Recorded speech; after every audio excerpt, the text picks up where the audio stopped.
Hi, I'm Matt Williams. Welcome to Glimpses. My guest today is a dear friend and one of the funniest human beings on the planet. She is an actress, stand up comedian, and now author. Her ultimate gift, besides her huge heart, is that she uncovers truth and humor in the mundane. Leanne Morgan, welcome to Glimpses.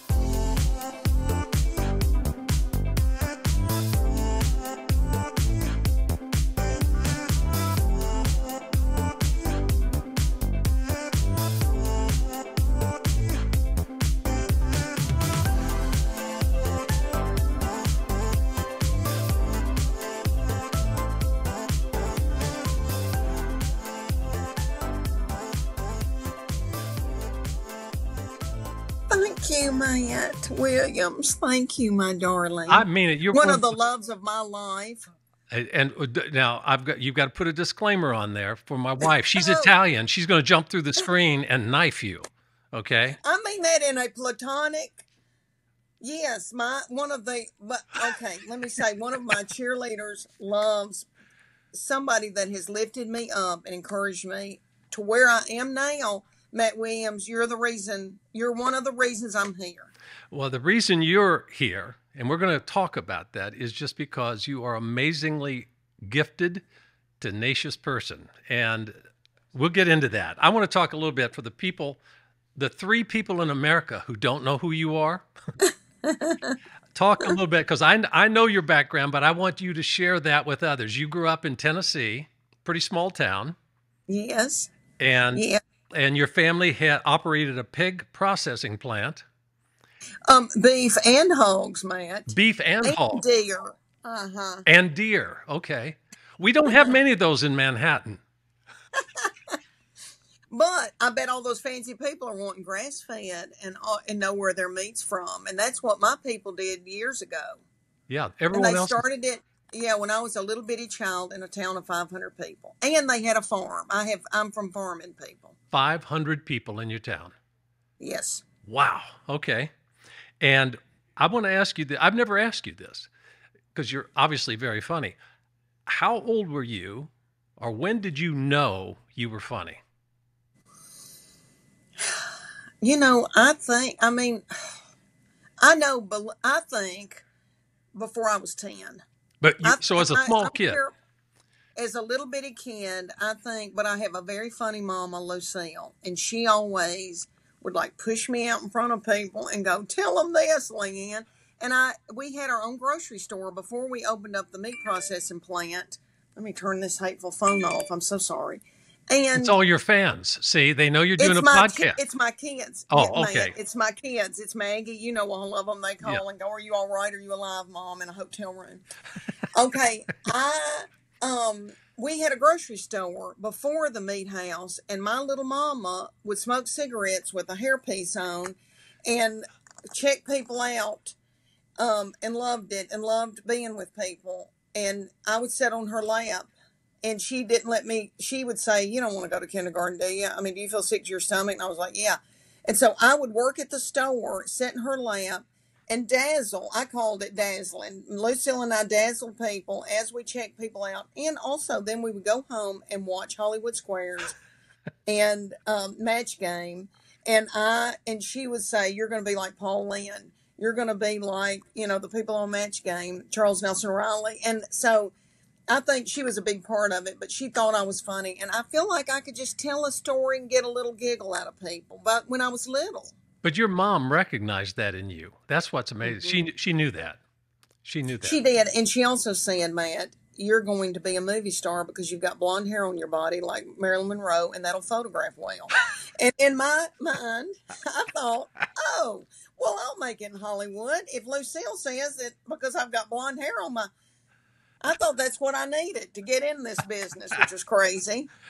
Well, we're going to get to that because you are a movie star. But before we get to that, selling jewelry. Some people know this story, others don't, that you, when your babies came along and you were working, you were selling jewelry. And tell the audience how that happened. What happened with that? Okay, well, I made many mistakes in the 80s, and I married and then got divorced real young. Do you remember that, Matt? Very much And so. We have uh, that in uh, common, by the way. that first one, that You first mess whoopsie up. doo. Yeah. Yeah. And then I married Chuck Morgan, the daddy of these children, and he moved me to Bean Station, Tennessee, in the foothills of the Appalachian Mountains. And he bought a business, and we were only 27, 26 years old. And the whole time I was thinking, I knew I wanted my babies and I wanted to be married and have babies, but I thought, I'm going to Hollywood. I mean, I don't know how, but all through my life I had that dream. But, life kicks you in the teeth. Plus, I just had people in my family, and they didn't mean to, but like my Aunt Lila, God love her, but she was like, Lynn, you need to learn how to type. You need to be a secretary, or why don't you be a teacher? And so, things would get in my head, like maybe I shouldn't try this. Maybe I'm crazy for having this dream. So anyway, I went on and finished college, and I'm thankful for that. And got to foothills of the Appalachian Mountains, and Chuck Morgan wanted me to work with him. That was not a good idea. Chuck and I can't be bossed by him. I'm an artist. And he's everything, his desk has to be clean, and it just did not work out. And so I wanted to make money to get my hair highlighted and buy these babies outfits. And so I started selling jewelry in the foothills of the Appalachian Mountains, like women sell Tupperware and Mary Kay in people's homes. And I look back on that, man, and what a God thing that when I look back on it, I was in a living room every night with women that were my demographic, honing an act. I was supposed to be talking about jewelry, and I was talking about breastfeeding and hemorrhoids and how Chuck didn't hear the baby cry in the night. And women thought I was funny and started booking me a year in advance to have those parties. The company noticed and asked me to start speaking at their regional things and then national things. And that I would get up in front of all these women at these big conferences, and they would say, you need to be a stand-up. And it gave me the courage to really go for it. But you more than put in your 10,000 hours. Like you said, God works in mysterious ways. That whole time you were selling jewelry, you were creating your persona, honing your timing, your craft. And I say, I love this woman because she became an overnight success after 30 years, right? I know. Tess is 26 years old. She was not born when I started doing jewelry. So really, Charlie Morgan is 30. So I started about 29 years ago. Okay. And I consider that comedy, because I stood up in those living rooms. Even though I was not in a comedy club, I honed an act. I had material that I used later on in comedy clubs that I honed in people's living rooms. That's amazing. Now, you and Chuck, how many years have you been married? Over 30, going on 32. 32. My wife and I just celebrated 37. Oh, my darling. Look, I said the first 30 years are the toughest. After that, it starts getting a little early, a little easier, right? I figure after 30 years, she kind of wears me down and takes off the edges, and I'm domesticated, and I don't pee on the floor anymore, so I'm okay. I know. If only we could get Chuck there. He still pees on the floor? He could pee on the floor. No, he's too clean. But I do think he's finally getting what's happening, man. It's been a long time for him to catch up with what's happening. I'm out here with people every day, and Chuck's still working a big job. And so now he's able to enjoy some of this. Let's say that, but we'll get to that. Okay, good. And you got a one grandbaby, or how many grandbabiys? Two grandbabies. Two. Oh, you got two boys. Two boys. 2 boys, 1 and 3. 1 and 3. Our one grandchild is a grandbaby girl, and she's 14 months. Matt, you just want. Are you loony? Yeah. Are you loony? Just swallow them. You just want to swallow them. They're so sweet, right?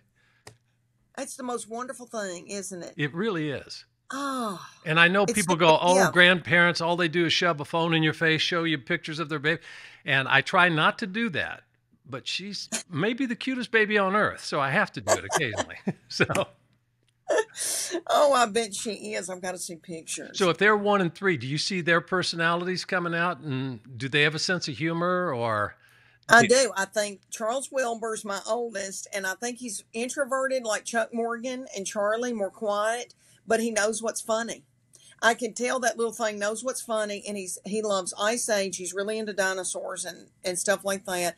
And we watch Ice Age, or like a little child show on Netflix, and he laughs over the things I laugh over. So I do. I think he's got a good sense of humor. And then the new baby James smiles all the time and laughs and wants to be with people and just goes to anybody. I think he's going to be more extroverted, like me and the girls. But isn't And that, his mama's very extroverted and people person. but isn't that interesting? Because I say I have students and I say, I can't teach you how to be sensitive. I can't teach you how to be funny. And I can teach craft. I can teach you how to tell a story. But I really believe when you come out of the womb, God bonks you on the head with a funny stick and goes, I deem Leanne as funny. Doink. And because you can't teach them. And as a small child, even at 14 months, I see my granddaughter, she likes to laugh and she likes to make people laugh. And she knows if I do this and fall backwards, I'll laugh. And so you go, okay, she's got a sense of humor, right? It's wonderful. Isn't that wonderful? And that'll get her through life. Yeah. Yeah, it I will. do. I think that's a good gift to have. Well, I really do. so you got your grandbabies, you got Chuck, you've got this huge career. I want to talk about Leanne Morgan, I'm Every Woman. This Netflix special blew up. I mean, I knew how funny you were, and a lot of ladies around the country knew. But this special, did that just blow open the door for everything else that's happening in your life? Yes, man. That was the stamp. That was like the stamp that I needed. And people told me in the industry, they go, Netflix is still the king about a special. Like a lot of people are doing specials. Amazon Prime, Hulu, HBO are doing wonderful specials. But if you can at least get that first one through Netflix, it should change everything. Now, I think some specials maybe not do as well, and you see a bump, but not a big boom. And they told me, they go, we'll know 3 to 4 months after if it's really going to affect your ticket sales, and it did. And it did, and it did in a big way. And then Netflix has been so wonderful, and they want 2 more specials from me. And now I'm going to have that sitcom with Chuck Lorre on Netflix. They've ordered 16 episodes, Matt Williams. I cannot believe it. Here you go. Here you go, though. You are starring and co-creating with one of the, if not the most successful producer in Hollywood, Chuck Lorre, and you've got this series coming out. Now, tell us about it. What's the premise? I know a little bit, but I want the listeners to know what this series is about and what you're going to be playing. Okay. It is based on some things in my act, but not really my own life. Okay. So I tell a bit in the Netflix special about a good friend of mine who went through a divorce during the pandemic, and she was getting out and trying to get a man and doing sit-ups in the living room. And I said, are you going to have to make out around somebody's CPAP machine? Well, that sparked the idea with Chuck Lorre and Susan McMartin Chuck Lorre looked at me and he goes, Liam, we could do you and your husband, and y'all got kids and all that. But he said, I don't know. It's just been done. What if we have, your husband has had a lapse in judgment. He's really a good guy. We don't want to make him out as a villain, but he has had an affair, an emotional affair. And you are 58 years old and you're a grandmother and here you are, you don't know now, what are you going to do with your life? And he really regrets it and tries to come back, we think. But I guess they'll work on that. I don't know how to pitch things, Matt. But anyway, it's going to be about me, trying to figure out who am I now at this point in my life at 58 years old. And I think the reason why they wanted to do this is women over 50 are having a moment. Yes. And people are realizing that we are not old and done, and we've got a lot to say and a lot to life to live and a lot of value. And we want to show that to women in this, that your life is not over, and you're desirable, and you have got dreams. You can start whatever you want to do at any time of life, and without being sappy. We really hope to be able to show that to people. Because Well, look at what's what happened to me at 58 years old, Matt. it's wonderful, but it's wonderful, and I'm going to tell you all the reasons later why it's wonderful. But what you just said in the book, I talk about seeing my wife, and I'm shaving, and she gets out of the shower, and I look at her, and gravity is winning, and the creases on her face form a parenthesis for her smile. And as I'm patting her dry with the towel, I think desire doesn't age. That's the thing. Desire doesn't age. So yeah, we get wrinkly, we get gray, but the desire and the fire lives inside us. And Hmm. unfortunately, it gets, especially in Hollywood, it gets dismissed. A woman over 50, you're kind of marginalized, right? The fact that Right. you're celebrating that, you're embracing that, you're playing a mother, grandmother, divorced woman. I think that's wonderful. What a great premise. Thank you, my darling. It's just Thank you. wonderful. It's wonderful. Thank you. And I think, Matt, because the Netflix special did so well, you think about this. There's nobody in my lane. Right. There was nobody on Netflix doing what I do. And they realize that. And they are celebrating that. It's really wonderful. And they know that, and I think other streaming, they've wanted me to do a special for them. They realize that I am in a lane with people who love to go to theaters. They've got money to spend, expendable income. They want to go and do. They buy products and homes. I mean, I've got the best audience in the world that are engaged and want to be entertained. Yeah. And yes. And you, I think the secret ingredient in any television show is when you have characters that you fall in love with, but more importantly, it's relatable and your audiences relate to you. And the greatest compliment I think you can give anyone on a situation comedy is when people sit at home and elbow their partner or their spouse and go, huh, "That's you." And that's what your stand-up does. Every woman goes, "That's me," or "That's my husband." I don't know if all husbands are as clean as Chuck. I come close. I'm pretty neat, but not like Chuck. you know. But Well, I do. I think a lot of people come up to me and go, "Oh my gosh, I'm married to Chuck Morgan." Like you're a talker, and that's wonderful. And I hope that your wife celebrates that because Chuck Morgan uses all his words up at work and then comes home and doesn't have anything to say. And evidently, that's a big thing with men. They're working, making a living, and doing, and then they come home and stare into space. So that's been a big thing that people have related to. well, Also, that Chuck doesn't want to spend money. You know, all that. But yeah, people say all the time, that is Chuck. when my wife was domesticating me, one of the things she insisted upon is that we talk. And in her Italian vernacular, there's a slang called sfuga. Spit it out, talk to me. And we were about, a year and a half into our marriage. And at one point I said, "Is it going to be something every damn day?" And she said, "Yes." And she forced me to talk. And so as a result, I know if I'm feeling something, she knows when I go in my man cave and I shut up and I get quiet and she knows, she goes, talk to me, talk to me. And I used to resist it. Now I get the jump on her. I'll come through the door and go, "I'm really pissed off because this happened today and I want you to know." And it's like, shut up. I'm watching The Voice. Don't bother me. you know, I got to tell you one thing though. I don't know if maybe Chuck, he probably can't relate to this, but this is the God's truth. About a month ago, my wife sat me down in the morning. We were having a cup of coffee at the kitchen table, and she always fixes my coffee, and she wanted to have a very serious conversation about our dish towels. She said, "I'm too rough on them. I wrinkle them, I stain them, and they're Italian." So she put me on dish towel probation. So when I'm cooking, I can't use any of the nice Italian dish towels. I can only use the raggedy ass ones that got holes in it, stained.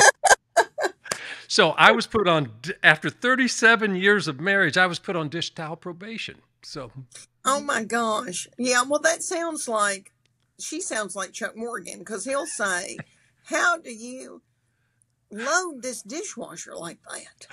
It's just like, "Don't even touch it, Leanne. Don't even get near the dishwasher. You're not even allowed to," and it's always there's rules to everything, and I drive him crazy. I know I do, but Well, I think people live like that, and yeah, if I talk about that, and I've gone through menopause now, Matt. When you met me, what was I? I still had my bloom. What was I? Early 40s, and then now I've got a physical therapist working on my pelvic floor. That's what it's come to, man.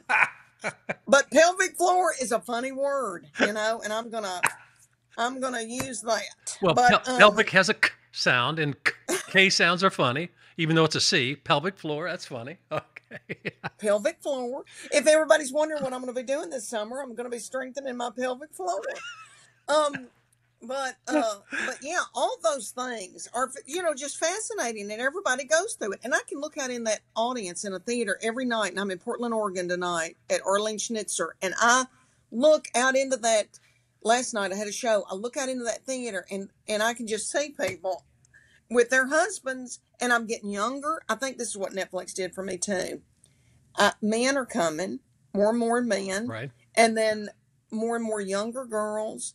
I've always had, since this happened to me, Matt, it was the most precious thing when I started blowing up and selling out tickets. And, 6 months before that, I could not sell 12 tickets. People had told me, we're not going to have you back. You're sweet. You don't get drunk and fight in the parking lot, but we're not having you back. And I remember I knew Charlie was going to have a baby. He married at 23. I knew they waited 5 years, but I thought, because we're Christian people, I thought I'm going to have a baby, and I'm a grandmama, country grandmama. I need to be tending this grandbaby. I'll just quit. Nothing's going right.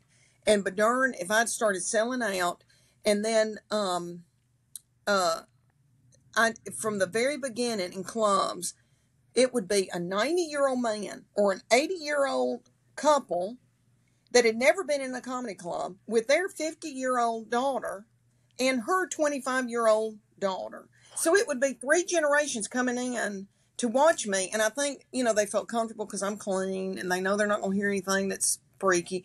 But they'd never been in a club. And these club owners would say, where have you been? Can you come back? Because they'd never seen anything like it. But people will say to me all the time, they go, my 90-year-old dad loves you. And it thrills me. Is that not sweet? It's very sweet. And I wanted to ask you about that, because was it the Big Pants tour?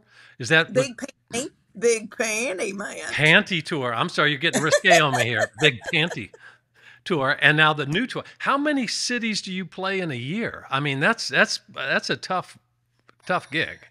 Yeah, I'm now, I've lost track of time after the COVID, but I have the Big Panty tour started after the pandemic opened back up, and I'm starting my third 100th leg. So I will finish out in July. So I've done over 200 shows. That's Big Panty and Just Getting Started tour combined.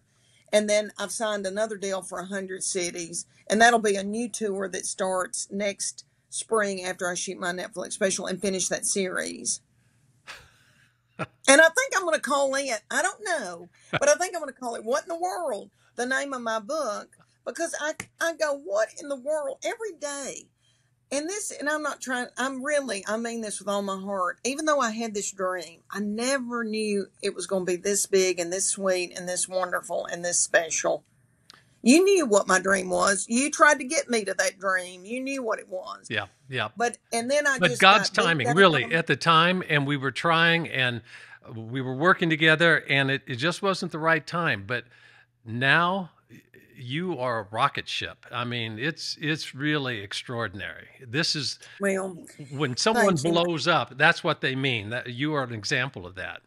Leanne, hold 1 second. How many minutes we got there? Kenny, do we need to change anything? I think we've got another 10 minutes or so. Okay. Then we'll obviously cut this part out. I want to talk about your book, What in the World? And it's coming out in August or September of this year? September. Okay, September. Tell us about the book. Is that just a gleaning of all the things you experienced on the road? Is it about your family? What is it? It's funny essays. I'll just tell you, man, I wanted to talk about my sin in the 80s. I was ready, honey, to tell everything. And my agent, who is a doll, literary agent, said, "Honey, you're not Joan Crawford yet." So I thought that was so funny. So he said, "Can this just be funny essays to intro you to the world, then maybe a cookbook, and then maybe we can talk about your sin?" I go, "Okay." So this is funny essays, but it's really my story of where I was raised in my little farming community and my little sweet mom and daddy and being raised in a meat house and then having this dream and then, making mistakes, going to college, flailing around, barely getting out, doing all that horrible. And then meeting Chuck Morgan, the Appalachian Mountains, but all the jewelry, then clubs and being the only mom up at midnight on a comedy club stage. Everybody's high on marijuana and drunk, and I'm talking about T-ball and doo-doo, you know, in a kitten hill, and all the just how this has all come about. And I named it "What in the World" because every day I go, what in the world? It is some miracle, some wonderful thing. And I remember you telling me this. I learned so much from you. And I think about the things you've always told me. But do you remember, and you say, I feel like when you get material, like it's a little gift from God, and then you got to write it down. And when I was younger, I thought, oh, I can remember this, or I would write it down on the back of a checkbook. But when I get those little gifts from God, those little messages, I write them down now because of you. But I think every day, what in the world, why I named it that, is that God just blesses me every day with something more and new. And I can also look back and think, because there were bad times, and I think when you were with me, I think Chuck, I wonder if that was right after the economic downturn, and Chuck's dad had died a tragic death. Do you remember that? Yes, Was that I do. right after? I remember that. And I could not get arrested. When I mean that, I mean nobody wanted to book me for anything. The economy was bad. I was doing little corporate gigs. Nobody would hire me because they'd pay more for the shrimp than they would a comedian. And we needed the money, and he had to take a cut in pay, and we didn't know if we could keep our house. And I mean, it was just but I look back on it, and I can look at God's hand through all of it. And even when this didn't work with me and you, when what we were trying to do, I look back on that, Matt, and I think, you know what, my children were in middle school and high school, and that, if I'd had to leave them to go to LA and not be with them, Right. because I remember you telling me, Lynn, Chuck cannot quit his job. You don't know if this is going to make it. You've got to move out there, and then they would come later if it was a hit. When I look back on that, that was God's protection over me. I truly believe that, because that was not the right timing for my children. I got to raise my own children. And when I did this movie with Reese Witherspoon, every day she stood by me and said, Lynn, you got to raise your own children. Mm-hmm. You got to raise she kept saying that to me. And as heartbroken as I was that development deals didn't make it or whatever didn't happen back in those days, that's God's plan. And this was so much better than what I ever dreamed of. And every day that things happen, I think, oh my gosh, that's why this happened the way it did. Right. And it was right. And I don't want people to think this has all been a smooth ride. It has been a bumpy, show business. You get a lot of no's. Everybody, Comedy Central never would have me on. I never got invited to big festivals. I was never a cool kid at the cafeteria room is what I call it. But it's okay. For this to happen to me at this time in my life where my children don't need me like they did, and I have the freedom to go and do all this, and I can bless my family financially. And maybe Chuck Morgan won't work like a mule and think they can enjoy something. Yep. You know him. He's like, everybody's driving an old car until it falls apart in the highway. He's starting to realize, that he can exchange out that golf bag. He can have a nice pair of tennis shoes to play tennis in. He's very frugal. Now, because you've got blonde hair on your body, you have indeed become a movie star. And you did this movie. You're cordially invited with Reese Witherspoon, and I think it's fantastic. Tell us about that. Thank you, my darling. Well, I met her, years ago before the pandemic at a party that I wasn't even supposed to be at. Nobody knew who I was. I was shocked they let me in. And it was in Nashville. And she and I bonded. I could just tell it. And she, that little thing, you know, was tiny and childlike. And she looked at me. I just knew that she was listening to what I was saying. And then after the pandemic hit, she started following me and watching all my stuff. And I do think she really tries to lift women up and help women. I know she does. And she's a Tennessee girl. And out of the blue, I got a call that said, Reese Witherspoon and Will Ferrell want you to do a table read for this movie. And honest to goodness, I said, what's a table read? God. I had no idea. And I was scared to death. And I was doing a casino in Pennsylvania. And they rerouted me out to Los Angeles. And I put on a top with a collar that stands up, trying to look rich, and a spray tan. I rubbed some foam on me, and I got in there, and I was scared to death, but it was a ball. And let me tell you that there was a lot of language in that movie. There's a lot of language, and I'm not a prude, but I just feel like the character that I played, Gwyneth, is Reese Witherspoon's big sister. And our families, it's our family against Will Ferrell's family. And we have double booked a venue for a wedding weekend. Our little sister's getting married and his daughter's getting married. And so all this comedy ensues because we're trying to have the same venue for the weekend. And I think it is going to be so funny. But to me, it's like Step Brothers meets Bridesmaids meets Father of the Bride. But there was a lot of language in it. And I said to them, Nick Stoller directed, who did Meet Me at the Greek and Forgetting Sarah Marshall. And he was precious. And I said, Nick, as a woman from the South, if I had my 4 children standing by me, I would not say that word. We wouldn't say that. And he goes, you know, Lynn, better than I do. You do what you think. And he was precious to me. And so my character is more of a prissy. I'm the oldest in our family. Our little sister's getting married, Meredith Hagner. And we've got a brother, Rory Scoble, who was hilarious. And we had such a good time. And Celia Weston plays my mother, and you've seen her in a million things. She's Matt, wonderful. New York actress. You know, I know her. I know her very well. Hilarious. She played my mother, and she helped me so much and would coach me and tell me what to do. And we had a ball, and I was scared to death, and it was hard for me not getting laughs on the set. You know, that's hard for me. Right. I'd never been through that, and I thought, oh, my Lord, that did not hit, or I suck, or whatever. And then by the end of it, I realized what was happening, and that I kind of thought to myself, I had to build myself up and think, you know what, I know what's funny. I know what's funny. And then they would yell stuff like Nick would go, Ling, and riff on something and let me roll with it. Now, I don't know what's made it into the movie. I just got it. I'm going to watch it. But it doesn't come out until January the 30th. But my character ended up, who knows what it's going to end up, but what her lines and everything, she ended up a bigger character than we thought. Oh. And I think they just gave me more to do.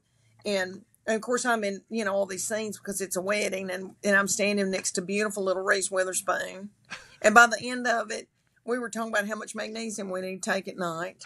You know, and that kind of thing. It was just like a family. And Will Ferrell was just, oh man, would walk in a room and you just bust out laughing. I mean, he doesn't have to say a thing.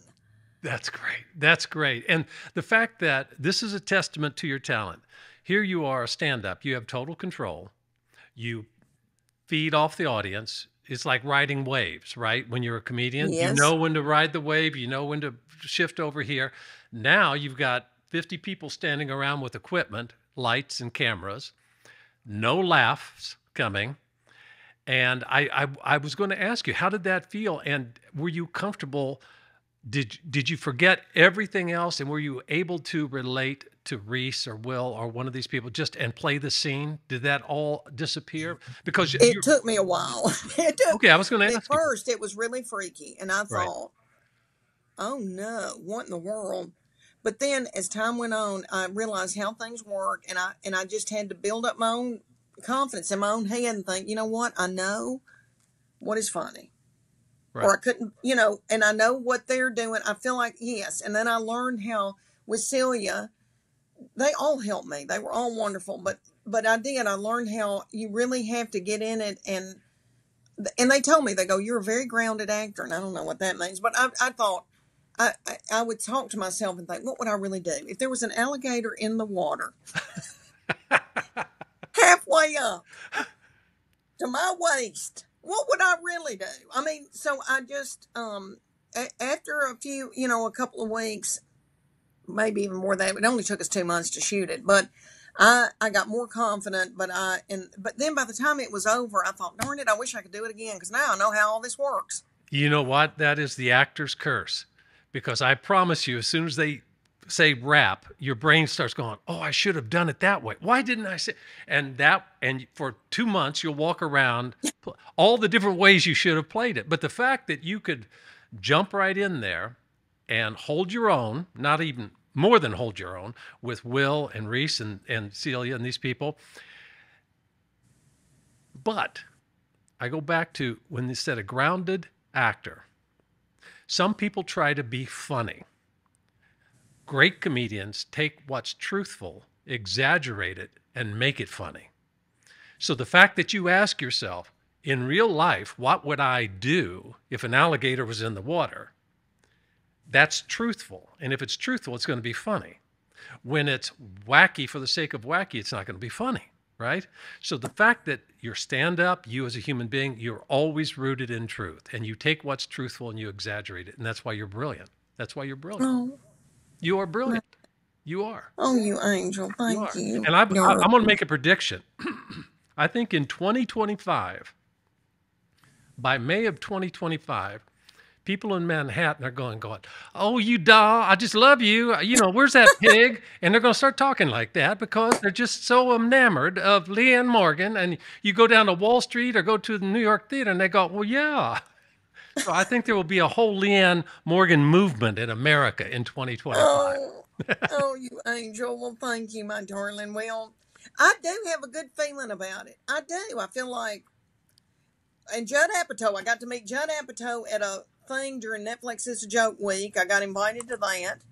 And Judd Apatow, I've always been a big fan. And he said, Lynn, I've seen that movie, and I think you're going to be very pleased. And that thrilled me. But I have a feeling that, and I have not watched it, and I'm going to have to sedate myself. I don't know. I can watch it in this hotel room on this iPad. And I don't know, should I be sober for that? Should I take a pill? I don't know. You're I'm not. worried. I promise Because I you. look at myself, and you know what I do, Matt? When I did the ADR for it, when I had to go back and do lines, I thought the only thing I could think of was what happened to my neck. And they were like, Lynn, we'll rub that out. And I'm like, well, please do. And this breast was the size of Reese Witherspoon's head.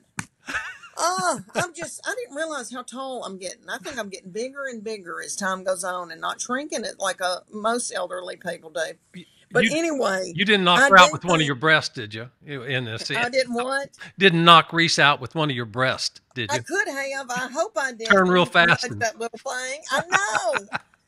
She's so tiny and so smart. You can tell that little thing's mind's working all the time. But I do think 2025, if that movie comes out January the 30th on Amazon Prime, and that's a hit, which I can't imagine it couldn't be. They say it's scoring well. I don't even know what that means, but that's what they tell me. Right. And it was just so funny making it. Like everything I watched, I thought, oh my Lord. I mean, so funny. And then I'll do another special. Right. And then I guess in 2025, that sitcom, the first episodes will drop. Right. The first 8. Okay. I think. I don't know. Matt, I don't know. Well, you're in the moment and you're doing what you should be doing. I want to shift gears for just a second. And just because I've got a quote, this is about spiritual life. I'm not going to get all religious on you or anything, but this is a quote. Right before I walk on the stage, I say, God, somebody needs to laugh today. Please let me be a blessing. Right? And I go, that is truly using your gift for a higher purpose, because you are a blessing to so many. You are a genuine blessing to so many. And I think God's using you. I think in almost a magical way, a mysterious way, to open hearts to open hearts and to remind the audience of their humanity and allowing the audience to laugh at their flaws and to be able to laugh and connect with their fellow human beings. When people go, oh, it's just a sitcom, it's not. You're going to be in people's homes across America, and they're going to see you in this movie. They're going to come to your concerts, and you are more than a comedian. You're not just making people laugh. You're opening their hearts, and you are, I think, awakening something bigger in people. And I mean that sincerely, and that is your God-given gift, because you are a blessing. So whatever prayer you've been saying backstage, it's working, because you are a blessing to so many. Thank you, my darling. Thank you. Well, and I do think it's at a time for this to hit for me, and I know that's God's timing, but I think a good friend of mine is Nate Bargatze, who is blown up selling out stadiums, and Nate's a believer. And then Jim Gaffigan, I mean, all the people that are really doing well. And I think the people that don't talk about, there's so much going on in the world.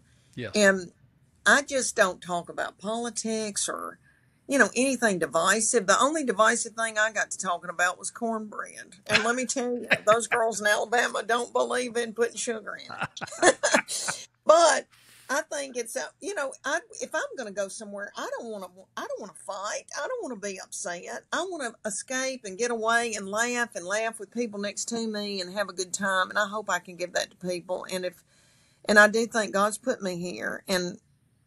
And I have people say to me all the time, you got me through chemo, or my husband left me, and I watch you, on Facebook or whatever. And it's, at first, when this first happened to me, I felt like I wasn't worthy, and it really messed with me. I probably should have gone into therapy, and I thought, I'm not worthy, and I can't do all this for everybody. And then I thought, you know what? I'm here for a reason. I'm going to do the best I can. I'm going to give the glory to God. I'm going to I'm going to just do the best I can. And I'm having a ball. And I tell you, Matt Williams, every town I go in, I would be best friends with every one of them in that theater. I'm watching those women with crossbody purses on and a comfortable shoe. And I know that I would be best friends with every one of them. I'm not kidding. And they blow me kisses before I ever even say a word.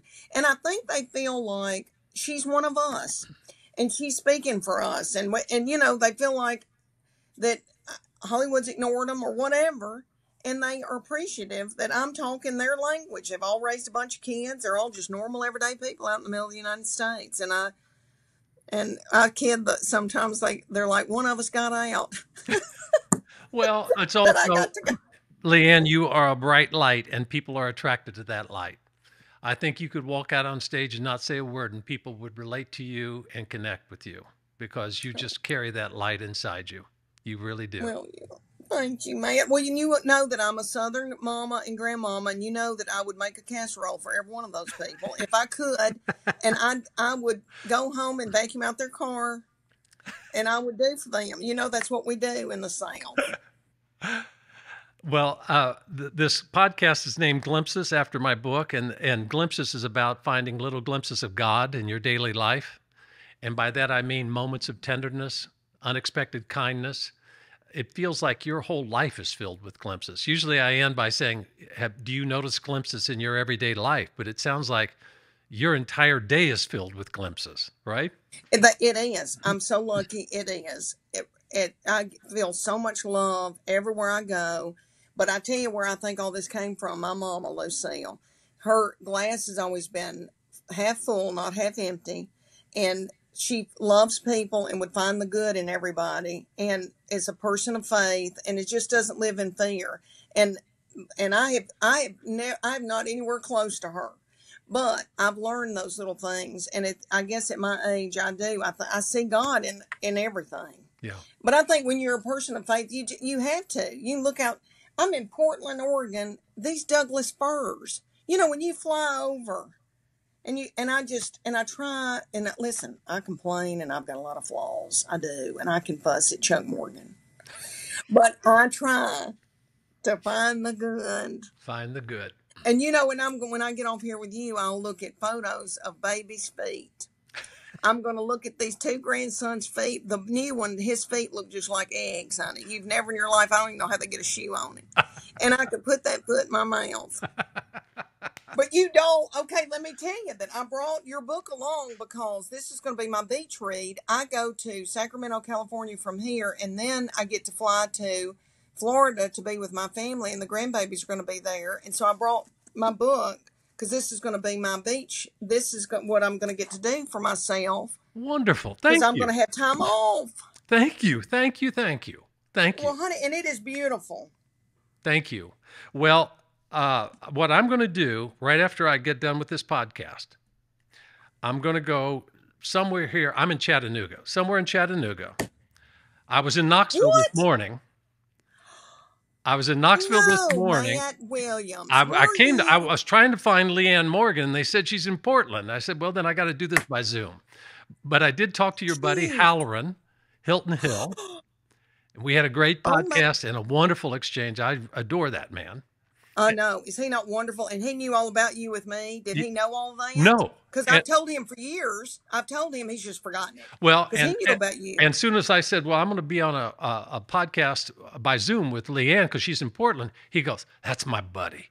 You tell her I love her. And he just went on and on. So I'm in Chattanooga now because I'm going to go and do a radio interview and I'm going to do a reading of the book tonight.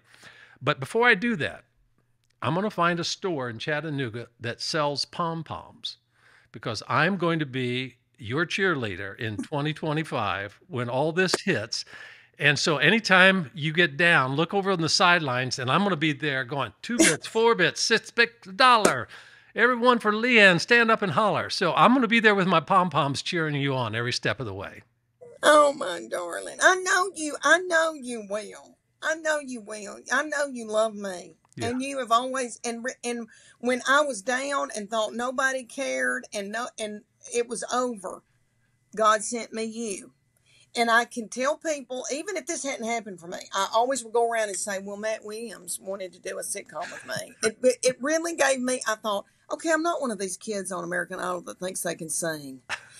I really do have it because the king wanted to do something with me. And that meant a lot to me, Matt. That kept me going. Well, that kept me going in the middle of Knoxville, Tennessee with no comedy club. But your gracious heart, your gift for comedy, your tenacity has paid off. And all I can say is God bless you over and over and over again. Thank you, my sweet Matt. I wish I could drive you around in Tennessee and cook for you and wash your clothes. On this book tour. I would. Darn it. That's all right. Well, I usually tell Chuck can come and get you in a truck. He won't talk. And take me out to the lake for barbecue and a beer, right? All right. Well, my darling, I'm going to say goodbye and I'm going to sign off this way to the audience. I encourage you all as you go about your day to take the time to stop, look around, and catch a glimpse. Thank you so much. My friends, thank you so much for tuning in for another episode of Glimpses. Speaking of, Glimpses is now available for purchase at your online retailer of choice. And the best part? Every penny earned will be going to charities who support children in need. You can get your copy in the link below.